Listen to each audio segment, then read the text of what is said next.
Voices convey different messages that collectively pave the way for a particular direction in life. In this world full of unnecessary noise, whose voice do we choose to listen to?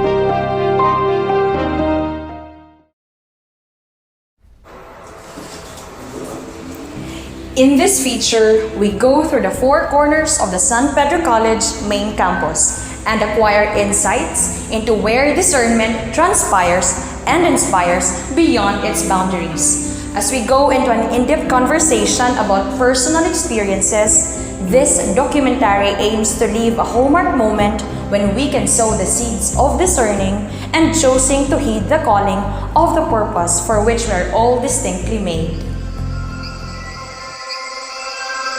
From the Latin word discernere, which means separate, discernment pertains to separating what is most fundamentally important from what is not. To discern, according to its denotative definition in the Christian context, is to obtain perception with reliance on spiritual guidance and understanding in the absence of judgment. Even the word itself requires thorough rumination. What more about its relevance to our lives? In a world full of information, where conflicting viewpoints create a haze and the notion of truth slips away, the art of discernment serves as a guiding light.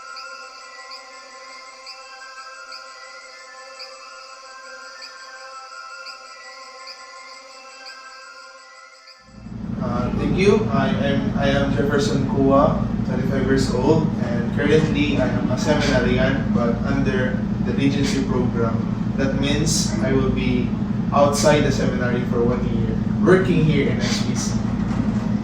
So first one is, happy ka po ba sa pinasukan mo or the kind of calling na pinasukan mo to as a seminary?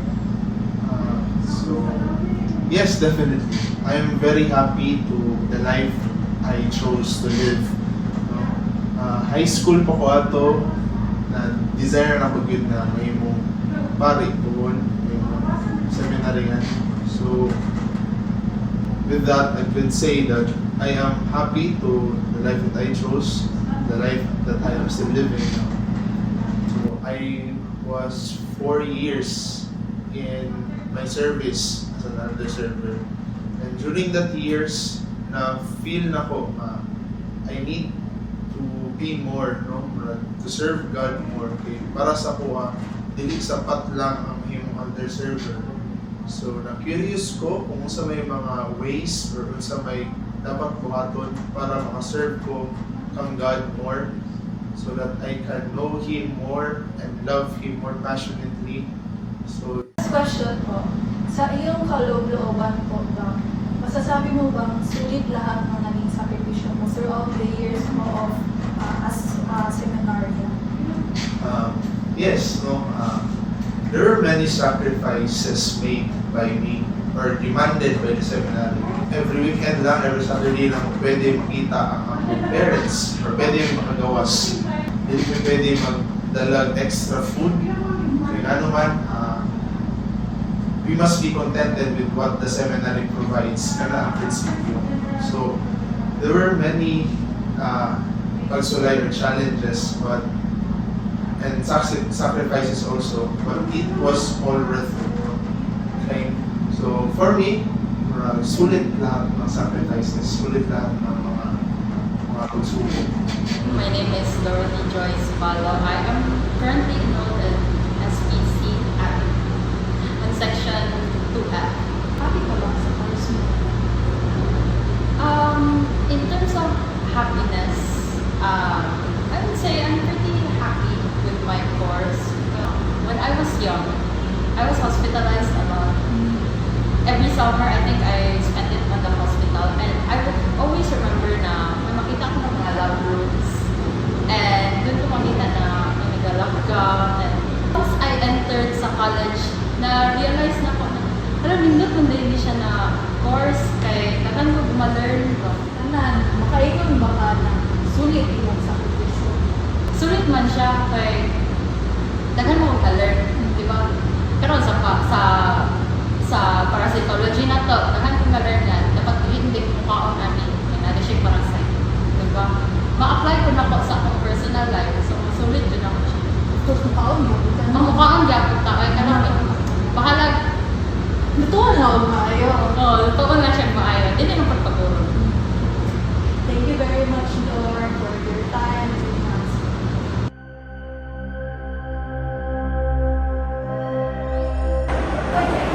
In our fast-paced and ever-changing world, the concept of vocation and discernment holds profound significance for individuals seeking personal fulfillment and purpose in their lives. Experts, career counselors, and spiritual leaders have long emphasized the importance of discernment in finding a fulfilling vocation. They believe that it is crucial to embark on a journey of self-discovery, introspection, and exploration before committing to a career path. Sister Joan Chittister, a Benedictine nun and spiritual leader, once said, "Discernment is a process of letting go of what we are not." John C. Crystal, a renowned career counselor, emphasizes that discernment is a foundation of effective career decision-making. The connection between discernment and personal fulfillment lies in the deep alignment between who we are and what we do. When we engage in a work that resonates with our values and innate abilities, we experience a profound sense of purpose and joy. Practical advice for exploring and discerning one's vocations are self-reflection, assess skills and interests, explore different paths, seek guidance, embrace uncertainty, and be patient and kind to yourself. God certainly has His own unique ways of finding us, giving us purpose and direction that leads us to a path brought about by discernment and faith. Asking deep and probing questions that underscores our beliefs, desires, and reasons why we continue to do what we are doing now restores our commitment to the life that we intend to live. Discernment is never easy. It compels us to self-investigation and manifests an encounter with our shadows. However, Jesus has promised us repeatedly that it is exactly in these moments, in these places of doubt, areas where we accept our imperfectness, that we experience God's loving warmth and miracle of resurrection. The beauty about discernment is that it is never easy. It directs us to the ministry of God's grace and love, fulfilling a vocation that builds up our identity.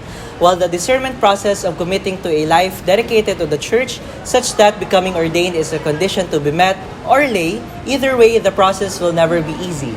And opening to God ourselves this way will introduce to us, as well as to the world, the much needed light that God can provide.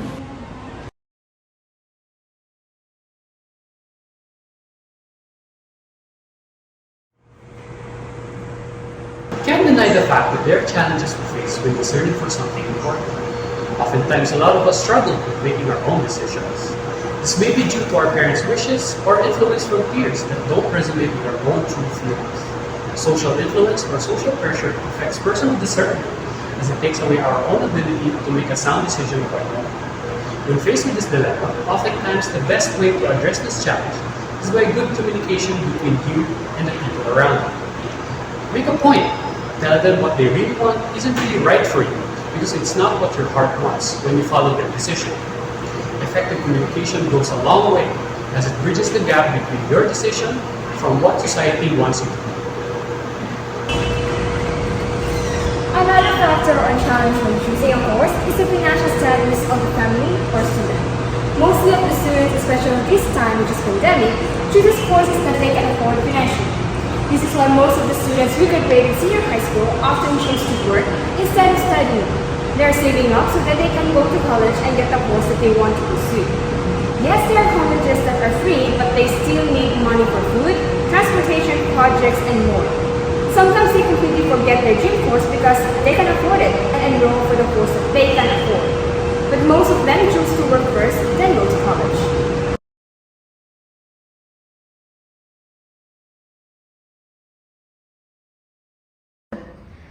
inspiring story from Sabrina Alquico, who graduated from the Ateneo de Manila University in 2005, joined the Jesus Volunteers Philippines, and eventually found her personal vocation as a public school teacher. She originally planned to be a doctor or a man, hence her choice to take up BS Biology as her pre-med course. However, it seems that it was not what she was meant to do when she was invited to be a volunteer teacher. Miss Sabrina recalled how she broke the news to her parents of no longer pursuing her med school dreams after she made a deal with God of giving herself fully once called into mission. Miss Sabrina admitted that she also experienced the weariness in doing her mission, but God reminded her of the importance of love in her calling. Ika nga ni Miss Sabrina, the best prevention for weariness is staying focused on our faith and on what God asks us to do.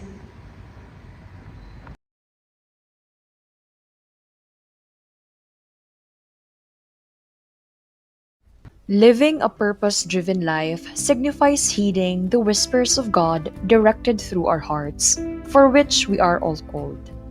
Despite the clamor of the world that creates noise, divulging ourselves in deafening silence is transpiring us to listen to the words of God's wisdom that are loud testaments of our full trust in God's will. Our lives are interwoven with diverse encounters and experiences, not just a single moment, and with them comes discernment. With all the inconsistent voices we are hearing, there is one that is absolute, the voice of God. From His voice springs purpose. From that purpose, fulfillment steams. With that fulfillment, humanity constitutes the divine.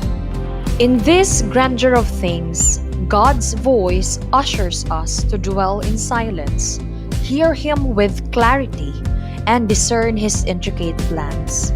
In discernment, we can navigate God's choice that intervenes in our pitfall of wrong decisions. An intervention that alleviates, a choice that uplifts, a circumstance that empowers, and a path that does not entangle but unify. That is the art of discernment that provides us with the power to inculcate our freedom in relation to God's eminence. One way or another, we will be put in a position to decide, especially on what career pathway to pursue. Do we tend to the voices of others, or do we take to heart the path that God prepares with His wisdom as our beacon of light? There's nothing too late to start, nor is there another time to seek it. We are urging everyone to take this moment and see for yourself the vision of God that goes beyond the horizon. Engage yourselves in discernment, knowing that amidst the ordeals you have to go through, it remains to speak softly with certainty.